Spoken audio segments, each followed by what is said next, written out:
Well, good morning, and it's good to see all of you here today. And because we have our son here that we love, and we think that Well, great intro. he was here about 8 years ago, so we finally let him come back. And at that time, the craze was the kinesiotapes, and we got involved with that, and that was before Michael Phelps and all the cupping and all of that. But today, I want to introduce you to our son, our middle son, and his name is Greg Shim, and his wife, Sam-Hee, is right here. I took her name. And the reason they really are here is because of their daughter, who is going to summer camp with the 1 week at the journalism school. So she's looking at UF as a possibility, or USC. So we'll see how that all works out. So today, Greg is a traditional Chinese medicine doctor. That's part of his practice and his life, and he's here to challenge all of us to help ourselves in a certain way. So, Greg, it's all yours. Ready to go? Howdy, thanks. So, is this too loud? It's okay? Good? Okay. I'm Greg Shim, like my dad said, and I never believed my teachers when they were talking about Chinese medicine, that they would say, oh, you know, qi is this energy that can't be measured, flows through invisible pathways. And I was like, what are you drinking? Because that's crazy talk. So I like to think myself as the Ross Perot of Chinese medicine. I got to touch it, see it, feel it. It's like experience it. It's a concrete thing. So I never bought into the qi, never bought into the magical energy. And so I focused on immune system, on vitality, on metabolism, on nerves, on muscles, on connective tissue. And that led me to what I'm going to be talking about today, because last year, February 6th, I presented all my material on connective tissue to an MD who also was, he was an engineer and also wanted to be an astronaut. And so I said, hey, let me show you what I've got. I made some boots that work in 0G and give you tensegrity and give you strength. And he's like, no, you don't know what you're talking about. It's piezoelectricity. And I didn't know what piezoelectricity was. So I tried to talk to him again. He'd kick me out. So rather than get all sad and hurt, I decided I'm going to look up piezoelectricity. And that's what I did. And so I'm going to be talking about that today. Anybody here familiar with piezoelectricity? Somebody in the back? I thought I heard. Anyway, I'll show you what it is, and I'll show you how to make it and how to use it. Turns out we actually do make electricity in our body, but I'll show you that here in a minute. So here's my book. Don't buy it. I'm rewriting it. I do have a website. It's primalwalk.com. It's got all my videos on it. It's all free because I'm not here to make money. I'm here to make wellness, help people feel better. So I want to start with this before I get into this, because I'm sure a lot of people here know stuff about the body more than I do. But we kind of work through stuff in this way. So we've got, how confident am I about what I'm talking about, and what's my experience? So kind of like when I first met energy workers. I didn't know much about it, so my experience was very little. But I was 100% sure that they were morons and crazy. And I have now stepped off of Mount Stupid and to think differently about what these people are doing, how they're doing it. Maybe they're using different language than I would use, but I think we're talking about the same thing. So what I'll be talking about today with how we stand, how we move, how we walk, all of that, you know, when I talk to physical therapists or doctors or chiropractors or other acupuncturists about this. Their experience with what I'm talking about is very little. And they immediately just, that's crazy talk. This is how we've always moved. This is how we always stood, how we always walked. You know, why would our shoes be the way they are today if that wasn't correct? So hopefully by the end of this talk, I'll have some of you, or if not all of you, on this slope of enlightenment, getting to realize, I didn't know that, and I want to know more about it. So that's what we're going to be talking about today. So here it is. Which horse are you? Are you this horse? Or what? Or this horse? And it's amazing how many people come into my clinic, and I've been doing this for 15 years. I've had probably 37,000 patient visits, and I remember and I catalog stuff. So when people come to see me and they're like, "Oh, I haven't seen you in 8 years," and as soon as I look at their tongue and pulse, I'm like, "Oh, I remember you," and blah blah blah. And they're like, "How do you remember that?" And I just do. But most people say, "Well, I'm this horse. My back hurts, my hip hurts." But the reality is that most modern people are this animal. And every animal has two ways of moving. They have one where they have lots of calories and they're able to eat and there's no problem. And then they have another one where, wow, I'm really starving to death. I'm going to die. I need to go into conservation mode. And while this is a young horse, her name is Els. She was brought over from Europe to breed, and they didn't walk around on the boat, so she figured out the easy way to stand, the easy way to move. And this is a lot easier than this. And so what's happened to modern people, and this happened in the 60s, is we just said, this is a lot easier. And according to 2010 Journal of Experimental Biology, this heel strike takes 53% less energy than stepping the right way. Being on the ball of the foot, being on your toes, being an upstanding citizen, being a stand-up guy, being a stand-up lady, holding your head up high, chest up, chin up, walk tall, stand tall. Why do we have those expressions? And those expressions are to get us to here. But this is a lot easier. So if I'm 180 pounds, which I might be more because I've been eating a lot here, but at 180 pounds, if I'm walking 2 miles an hour, and I'm walking, like this, I'm going to burn 213 calories. But if I'm walking like this, and I'm landing on my heel, I can go further, I can step further, but I'm sacrificing my body in order to conserve, because this has only taken me 100 calories to walk this way. And I'm pretty sure nobody here is calorie deficient. So why are we walking this way? Because it's easier. It's easy to walk this way. But look what happens. My head goes down. I'm making my IT bands tight. My gait gets wider, less stable. My neck, shoulder. Compared to here, this says I have a lot of calories. I'm moving well. I'm stronger. And we'll get into why this is the desirable state and stance. We just let it go. So if we look at this horse and we look at this horse, why are they different? And the answer is it's coming from how they're standing. So this structure here, none of these steel pipes are touching each other. That thing's 40 feet tall. That's 39.6 feet tall, but it's 40 feet tall. And what's holding it up? And it's not the steel pipes. It's the wires. And how tight are the wires? So we have tension in the wires, and we have integrity of the structure. And the word, if there's one word I'd like you to walk away with today, that's tensegrity. Tensegrity is tensional integrity.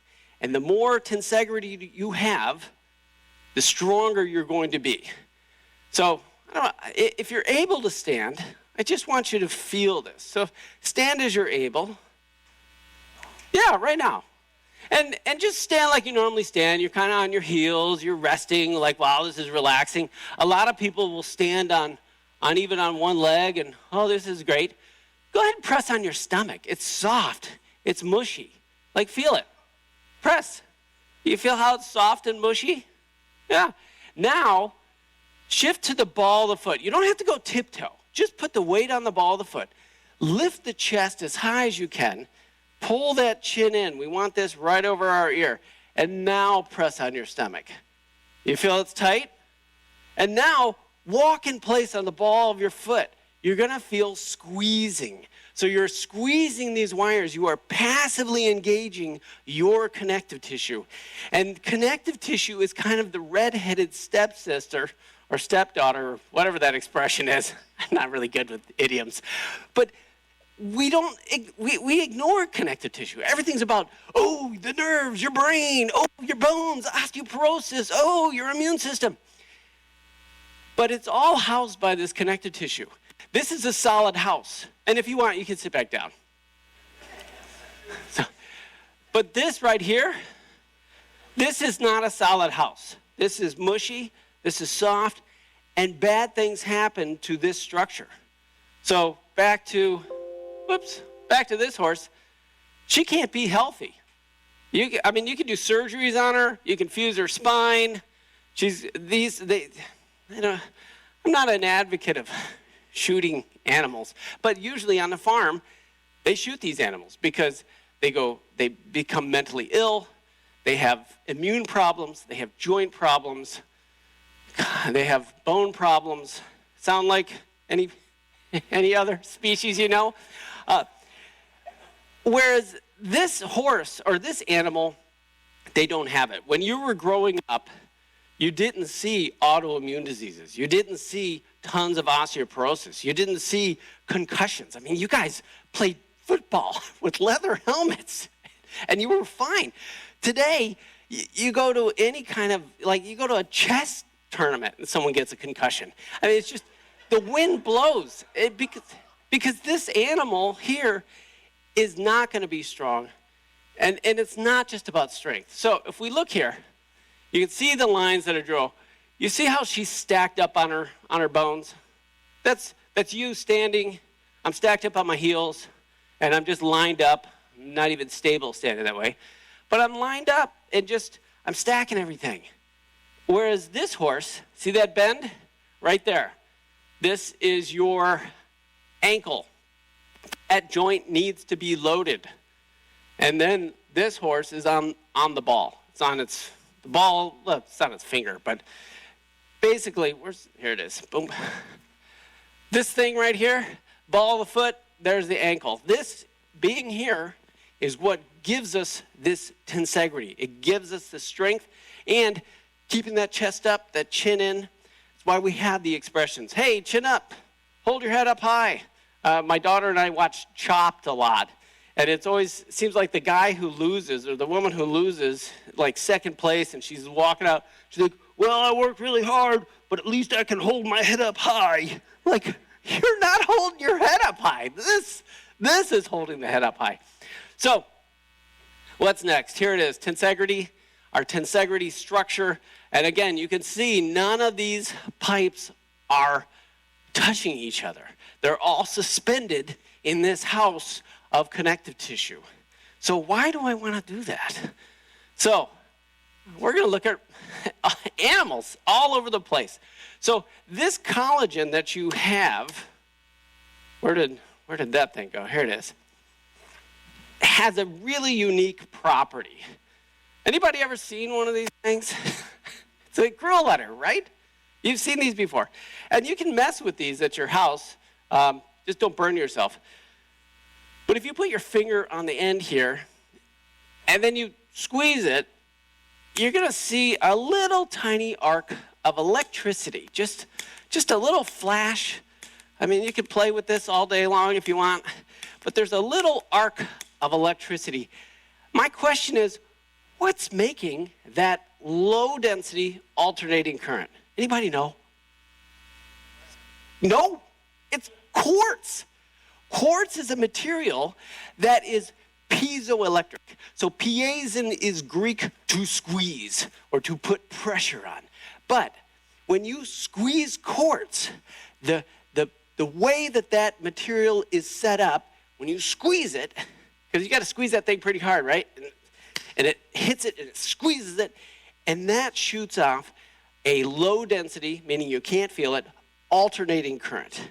And some things are piezoelectric, some things are not piezoelectric. So salt is not piezoelectric. You can go into a dark bathroom, get a salt tablet, look in the mirror with the lights off, bite down, and it'll just taste gross. You'd be like, why would Greg have me do that? Don't do that.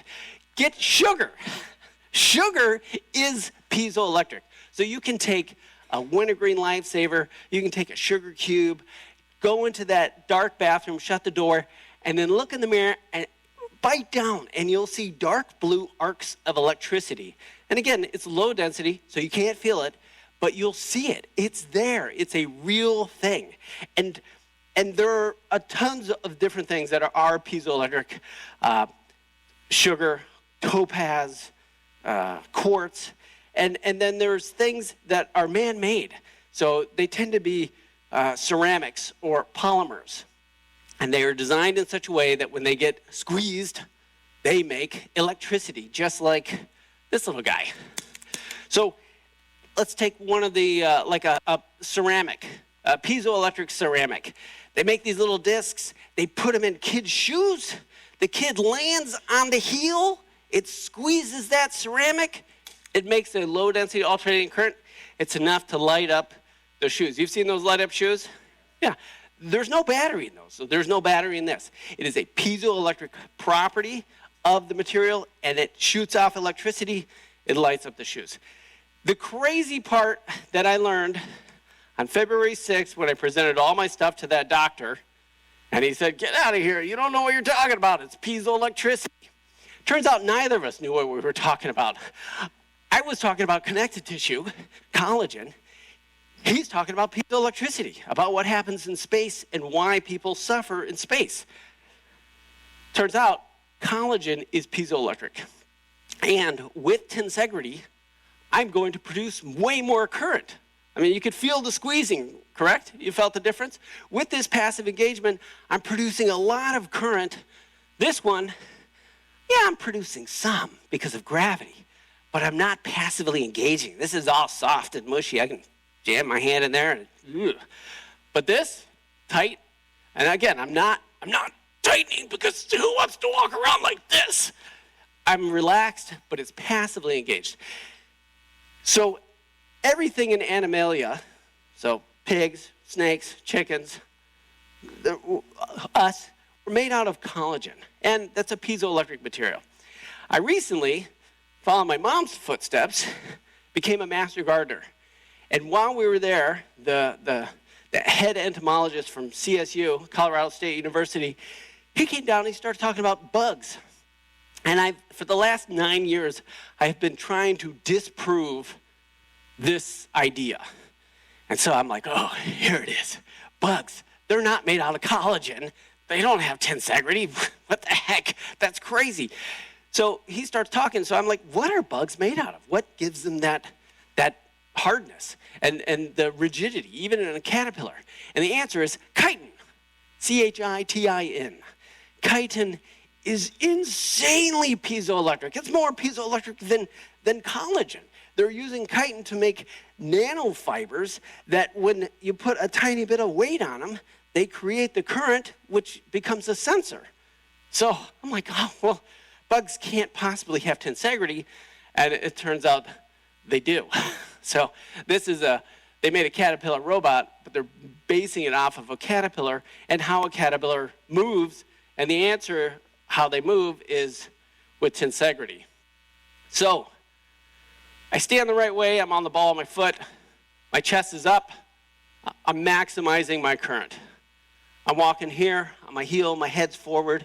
See, if you see my ear, it's right over my shoulder. I step forward, no change, right? And so I can keep walking. My head is held high. I'm literally and figuratively holding my head up high. But as soon as I drop down and I step forward, boom, there's my head. It's way forward. And if you've ever held a 16-pound weight, which is about what your head weighs, if you hold it right here on a pedestal, it's pretty easy to hold, right? But the further you put that weight out, the heavier it gets. So they've actually looked at these people and they've said, wow, what is that weight that's being pulled through here? So right now I've got 16 pounds straight down, easy to do. But as soon as I do this, now I've got 32 pounds of pull on my upper back. I'm like, wonder why my neck and shoulders hurt so much. But the more I go down, this is 64 pounds of pull through my back. This is really heavy. And I wonder, why does my back hurt? Why am I so mad? Instead of being here. So, back to other things. Plantae, being the master gardener. All of plants in their cell structure, they have cellulose. Guess what cellulose is? It's a very strong piezoelectric material. Mushrooms, fungi, chitin in their cell walls, just like the bug. So every living thing is made out of a piezoelectric material. All these living things move and are made in a tensegrical structure. So a tree, kind of the rigidity, the wind bends it. So it's making this current, just like this guy is making all his current. So why do we want to do this? And the answer lies in space. So in space, three things happen, and they happen pretty quickly.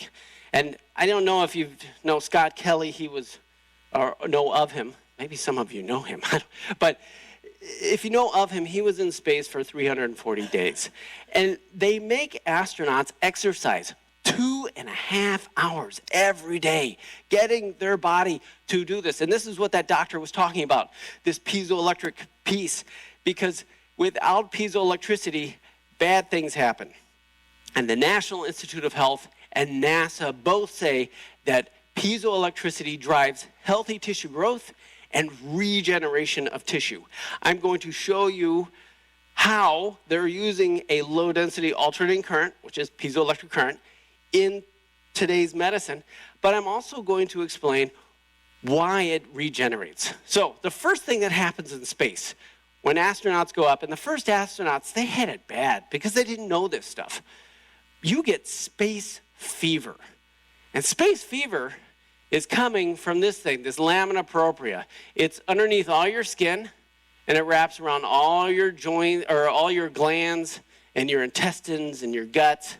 So this lamina propria here, this is where your B cells are, which are your immune system. So the memory. So the virus, the cold virus you got when you were in kindergarten. That was what, 20 some years ago? 29, I don't know. Yeah. So, but that cold virus, your B cells here in the lamina propria, they remember that virus. And so when it hits you again today, your B cells go, oh, I remember this. Here's the antibodies. You don't get sick again. Now, if a new virus hits you, you got to go through the whole process. But the other thing that happens here, aside from the B cells, is this is where cytokines are made. Cytokines are pro-inflammatory proteins. And while we want some, no pain, no gain, we don't want a ton of pro-inflammatory cytokines, these proteins, going crazy in our body. So if you have a place that's really achy, there's a lot of cytokines there. Your hip, back, neck, the more we're here, the more cytokines we start producing here. So it hurts, it's tight, doesn't feel good. But in space, without this loose areolar connective tissue affecting the lamina propria, the lamina propria becomes the lamina inappropriate, and it starts kicking out tons of cytokines. And with those tons of cytokines, you now have space fever. Space fever is an immune problem where you have 104-degree fever all the time. And if you're not exercising, this connective tissue is not going to generate the current, and that is then going to make it crazy, and your fever is going to be high. But here on Earth, where we can use our connective tissue to generate this, and we can keep our immune system under wraps. However, this person, I'm not generating enough, and my immune system starts going crazy, more cytokines, and that's why you see every generation getting sicker and more immune problems. Autoimmune problems are going crazy now. Arthritis, all sorts of stuff, lupus, it just goes on. But that's this lamina propria. So Scott Kelly, who was in space for 340 days, he now has, what he says, my immune system is on high alert. He has an autoimmune disease because he wasn't generating the current. The second thing that happens in space within 3 weeks, if you're not exercising and all that, your bones rely on piezoelectricity to lay down calcium. So your bone is not really a bone, it's just connective tissue, 35% connective tissue with 65% calcium in there. And that calcium is not piezoelectric, but the collagen in the bone is. And there are little things called osteoblasts, and they put the calcium in the bone. So without this piezoelectricity being generated, the osteoblasts don't do their job, and within 3 weeks, you have full-on osteoporosis if you're not exercising and doing all this stuff in space. So I don't know why they didn't call it space bones, but they just called it osteoporosis. So John Glenn and those guys, when they were taking them out of the capsule, they were carrying them, because if they tripped, they could have snapped a femur. Now, being back on Earth, after a few months, the bones, those little osteoblasts, they start putting the calcium back in. No more osteoporosis. However, NASA, 1979, 2009, 2010, some other scientists, they took a bunch of osteoblasts and they said, how much piezoelectricity does this generate if you put it at 9.8 meters per second squared, which is gravity? So they put it in this dynamic centrifuge, and they're getting squeezed, and they measure it, and they're like, yay, it's 1.8 milliamps. It was something, I don't know what it was, but it wasn't a lot. And they were like, oh, yay, we're done. We did it. We figured it out. But then someone's like, hey, you guys, look in the centrifuge. What are the osteoblasts doing? Once they got up to the right current, they started making bone in the centrifuge outside of the human body. So you can take all the vitamin D you want, you can take all the calcium you want, but if you're not making current, your bones aren't going to develop right. And this person makes a lot more current than this person. But this is a lot easier, but we're not starving. So the last thing that happens in space, aside from the osteoporosis and the immune problems, is space brain. So space brain is dementia, Parkinson's, stroke. And so if you're in space for more than 3 months and you're not doing all the exercises, you're not going to be in good shape. So we want to make our house sound, because the brain here is 90% connective tissue. It's housing a bunch of neurons. But if I'm passively engaged here, my whole house is passively engaged, which means the stuff in here is also engaged, and it's kicking out the current that I need to avoid space brain.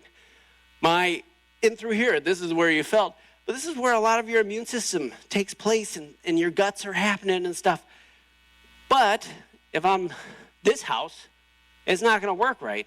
And if we go back to here, this is my intestine. Think of how many people nowadays have problems with gluten, have problems with foods that we've been eating for 12, 13, 14,000 years.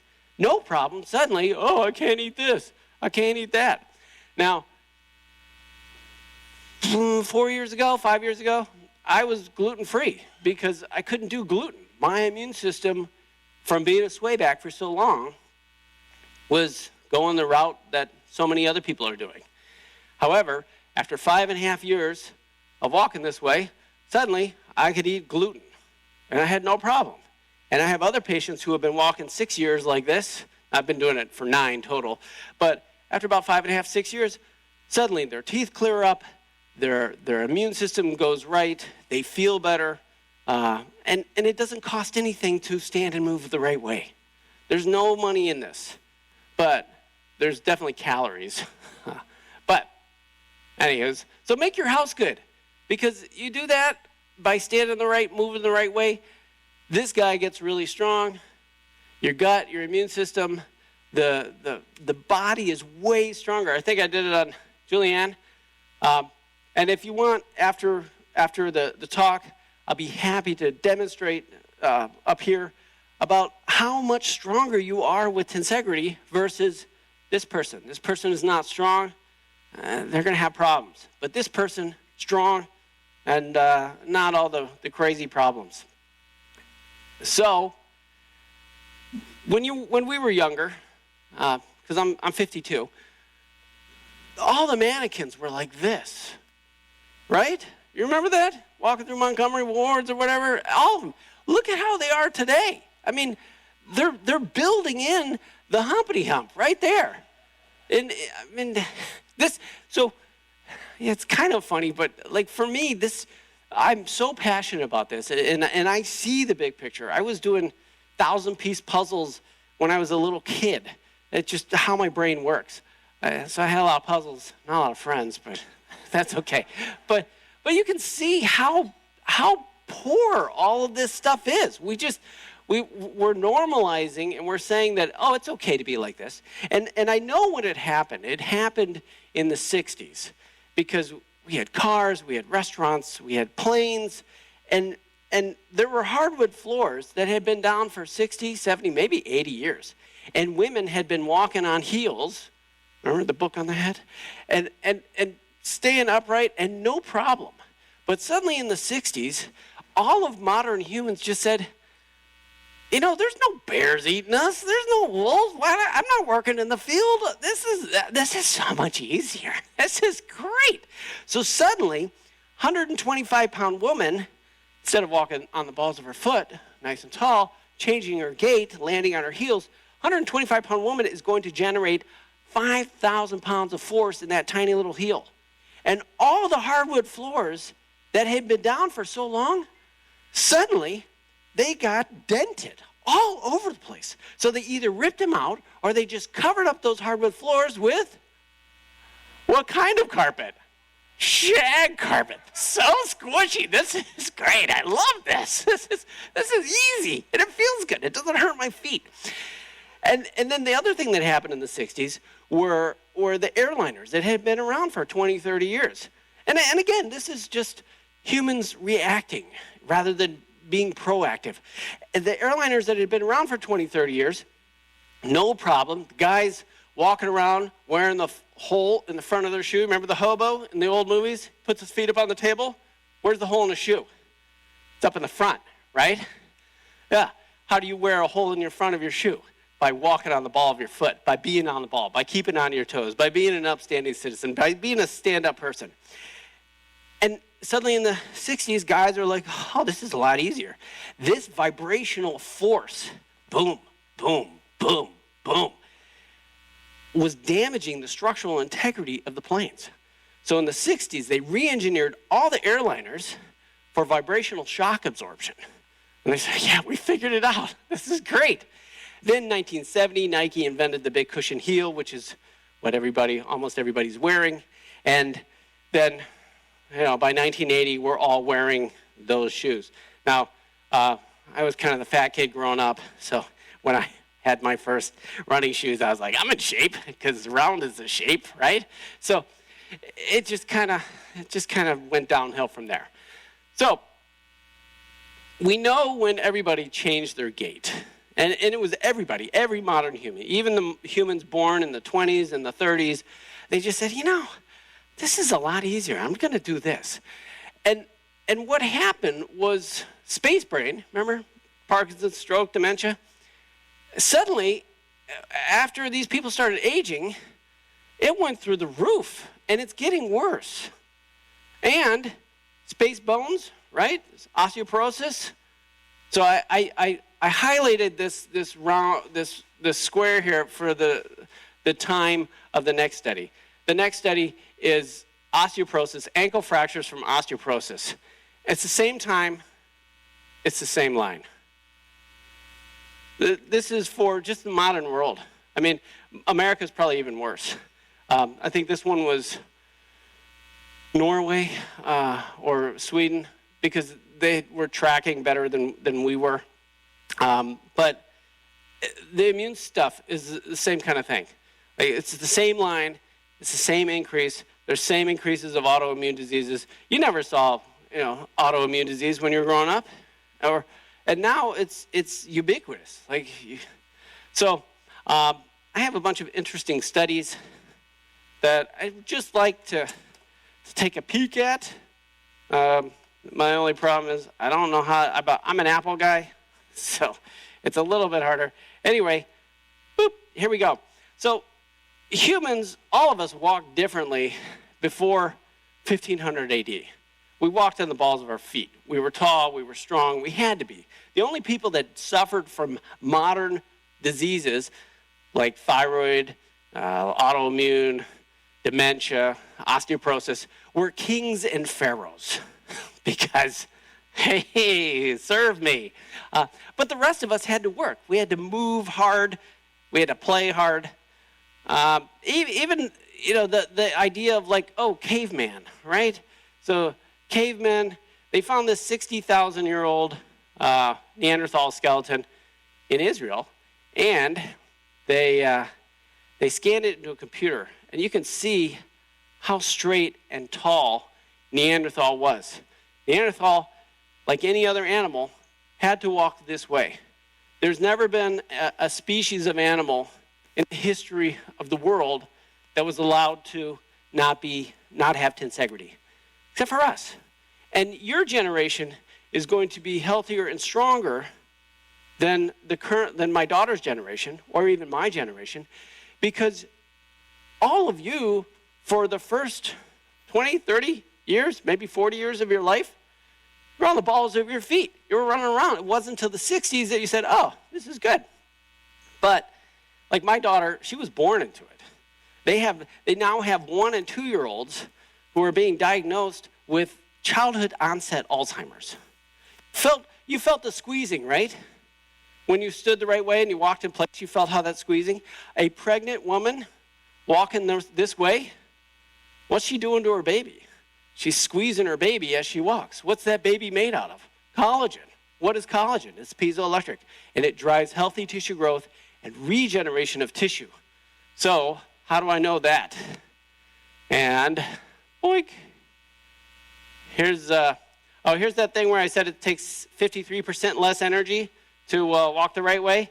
This is a sway back, or a person without tensegrity going, oh, well, this is how humans walked. We didn't walk this way. We walked this way. But we like to make excuses. We like to say, oh, it's okay. It won't hurt anything. Here's, so the alternating current. Remember this guy right here? Boop, boop, right? Low density alternating current. Here's how they're using it today. So this is for brain cancer. They're using a low density alternating electric field from this little machine here, and they're fixing brain cancer and spine cancer, the tumors. They're getting rid of it. It's almost, if only we could make our own current. Oh, we can't. But you can see this guy. He's going the easy route, and he's paying for it. Here's University of North Carolina, Chapel Hill.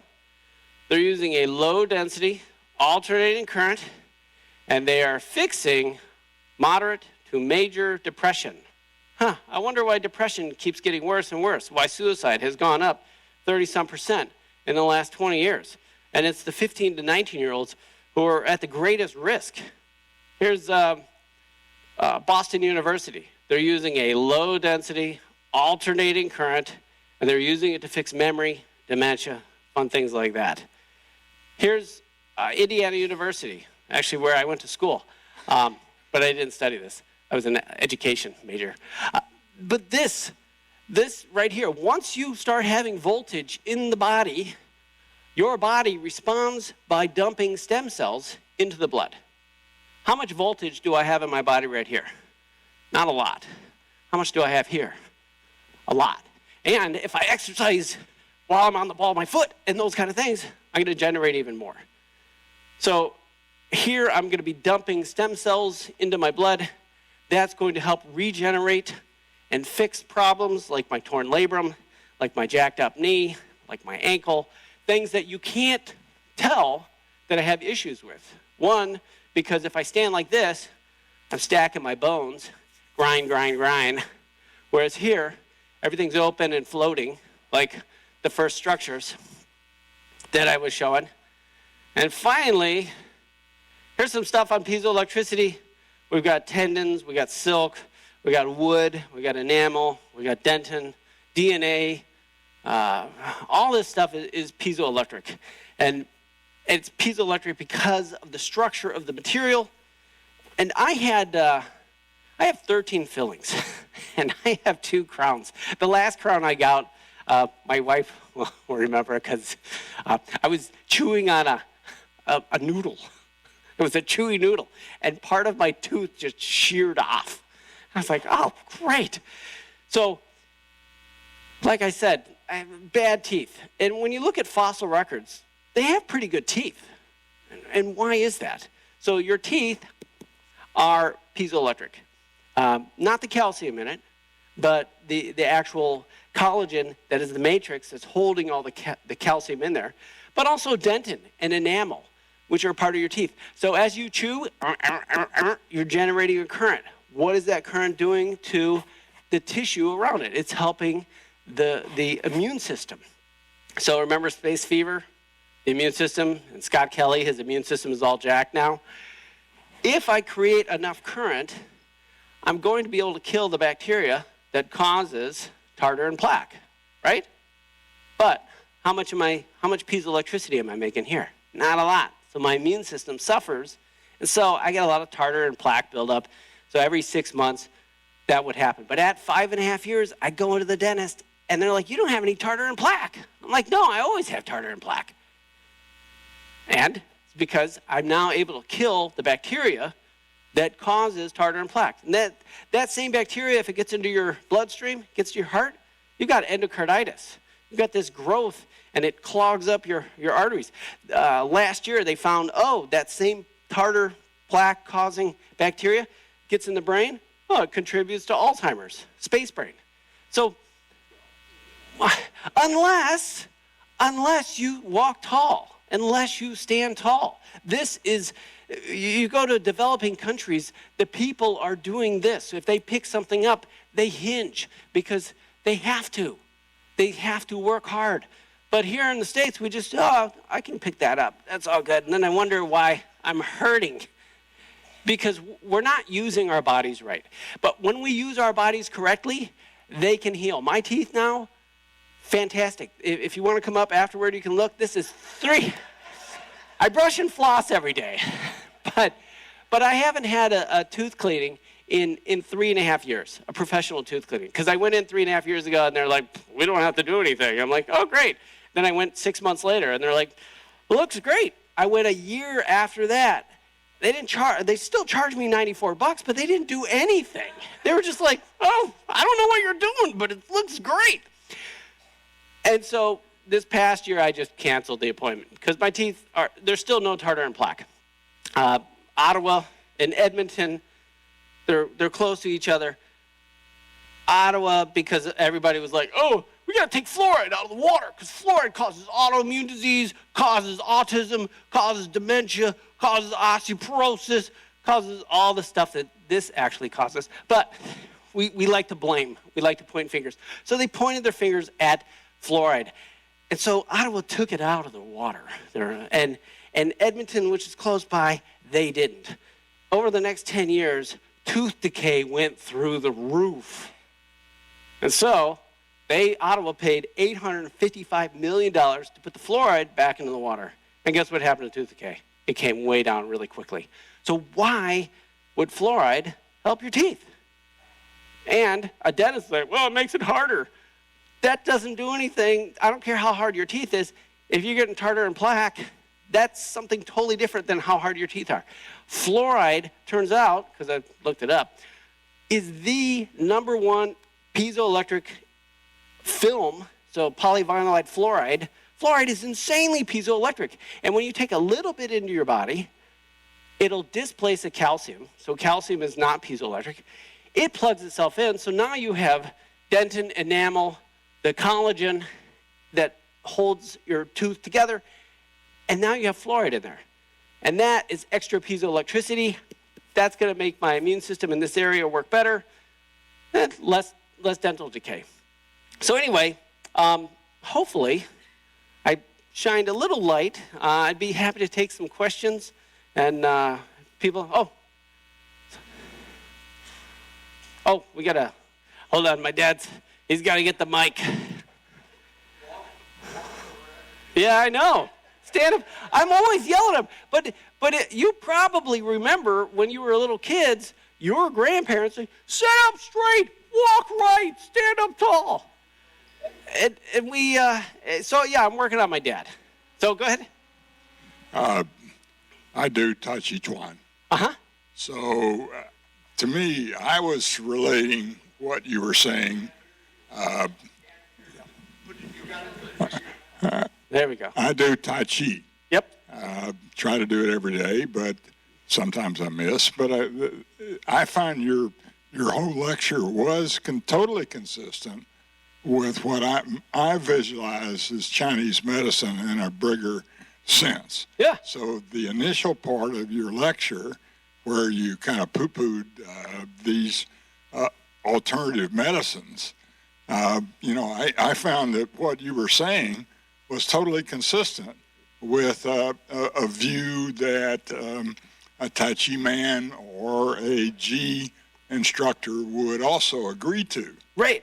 And so that's what this is. This is a bridge between. So this is a bridge between those two things. Now, you said that I poo-pooed alternative medicine. I'm actually an alternative medicine practitioner, and have been for. But in Chinese medicine, we have this concept of qi, which is the energy, the vitality. I used to think of it as like ATP and things like that. So the things that make our bodies move and all that.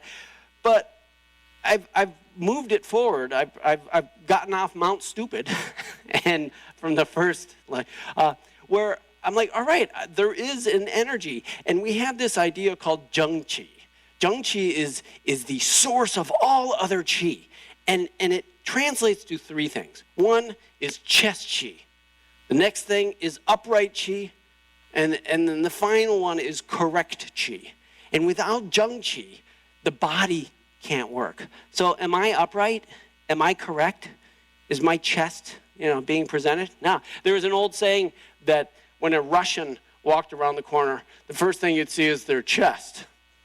And when an American walked around the corner, the first thing you'd see is his foot. So it's kind of funky anyway. Anyways,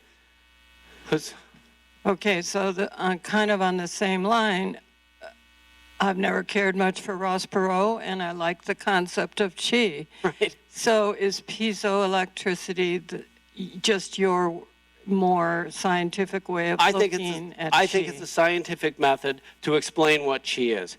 Because I can actually now start to manipulate this stuff. When you look at these Qigong practitioners or these high-level Kung Fu masters and stuff, how are they practicing? One, they're always on the ball of their foot. Two, they're in a stance. And then now they're holding maybe 20-foot bamboo poles with 10-foot or 10-pound weights on the end. I mean, what am I doing to my connective tissue? And it's my connective tissue that produces the current. And so when you look at, I have done some, again, my wife will tell you about this. I've done some Kung Fu, like iron shirt Kung Fu, where you start off with bamboo and you just shred them on your arms, and then you move into like socks full of rocks and just hitting them over and over, and then running Chinese liniment on them, and so you can block stuff. And I've let go of that practice. But that's strengthening my connective tissue. It's making it insanely strong, to the point where, like, I don't exercise. I recently started walking more. The shoes I've been wearing for the last 9 years are these super thin, 1 or 2 millimeter thin shoes. They got no heel, and you can see where you can come up here and look if you want, but you can see where the wear is. It's all on the ball of the foot. So I started walking in the last 100 days, and my feet started hurting because I'm walking on concrete. I haven't walked 20, 30 miles or 2 or 3 miles at a time, on concrete. So I got these new shoes, which are really exciting. And what's cooler is they make women's shoes. Most of the shoes all of you are wearing, if you're a woman, they're little man feet shoes. They're not a woman's shoes. A woman's body, her foot structure is as anatomically different as the rest of a woman is to a man. So here's one of my wife's shoes. The toe box is bigger. Women have wider feet compared to men. The heel box, you see how tiny that is? A woman's heel bone is super tiny. And her ankle bones are actually up higher than a man's ankle bones. And finally, here's the ball of my foot. But if you look at where this shoe bends, it's way further forward. So a man has more density in their connective tissue. They have 30% more connective tissue than a woman because women have to expand and contract for babies. And that really bothered me because if a woman walks the right way, she's still not producing as much current as a man because if women have little man feet, but they don't. So I have a big heel bone and my ball of my foot is here and my ankle bones are here. So when I load my ankle, I have a lever. I'm creating force, right? A woman has a tiny little heel bone. Her ankles are up higher, and the ball of the foot is out further. And that gives more leverage, more strength, more force. So a woman, when she walks the right way, she generates more force that works a less dense. And the outcome is a good amount of piezoelectricity and good tensegrity. Whereas a man, his ball of his foot is more in, his ankles are lower, and so I'm generating less force. So I have less force, but more density. My wife has more force, but less density. And we equal out. So men and women are on the same footing because their feet are not equal. Anyway. So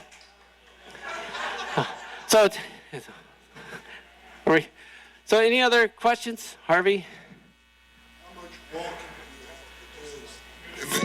How much walking do you need to do in the appropriate manner in order to get the benefits of what you're talking about? Anytime you're standing, anytime you're moving.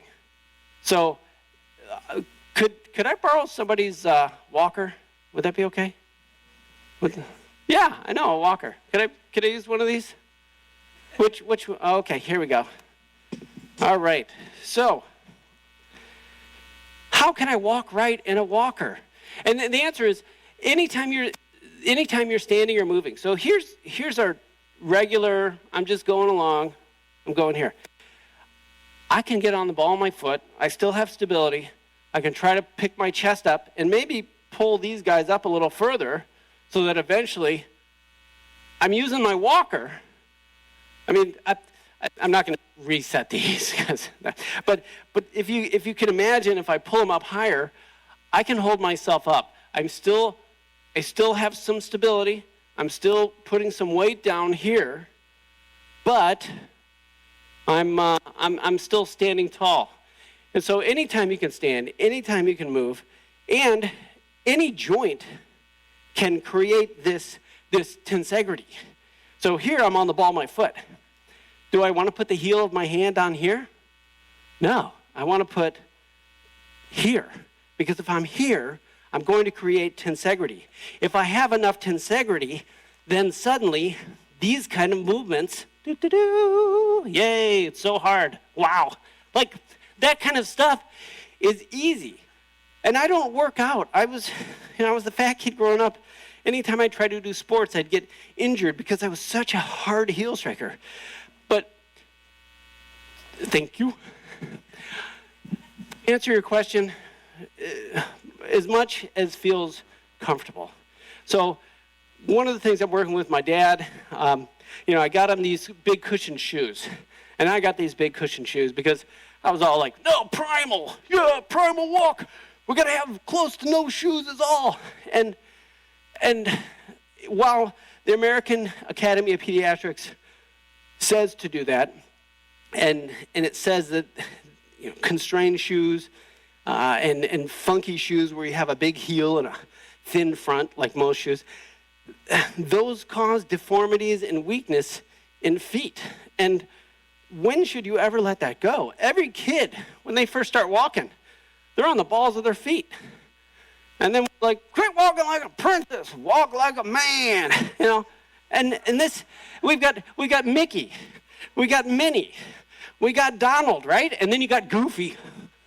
And Goofy destroys everything he touches. Like, they made those cartoons on purpose. Another thing they make on purpose is artificial joints, knees, hips. Guess what they're made out of? They're made out of piezoelectric materials by design. I thought of this last year. I was like, oh, I'm gonna make $1 million. I'm a genius. I figured this out. I can get online, here it comes. And they're like, oh yeah, knees and hips and artificial joints. They've been using piezoelectric ceramics, piezoelectric polymers for years and years and years because it drives healthy tissue growth and it drives regeneration. And if I'm boom, boom, boom, I'm going to help that area where that piezoelectric material is. But if I'm hop, hop, hop, I'm gonna be driving piezoelectricity throughout my whole body all the time. So your health literally starts at the ball of the foot. And being an upstanding citizen, holding your head up high, chest up, chin up, walking tall, standing tall, those are the things that truly drive health. And then anything on top of that, if you're doing Pilates, fantastic. If you're doing weights, great. But the foundation of all this starts in here. Whether you're doing Tai Chi and you're still on the ball of the foot, moving around. If you're going to pick something up, you're hinging. So primalwalk.com has tons of videos. There's 20-some videos. They're all short, except this one. That's won't be long. But you can get all the information there. I reference all my stuff, again, because it's not, chi is a magical energy that can't be measured. No, chi is a real thing that can be measured. It's measured in milliamps, and you produce it when you move right. Okay. You have been sitting for an hour. You've not been producing very much piezoelectricity. Right. Correct. So we thank Greg for being here today. And if you have any questions, come up after. Yep. Thanks. And thanks for having me.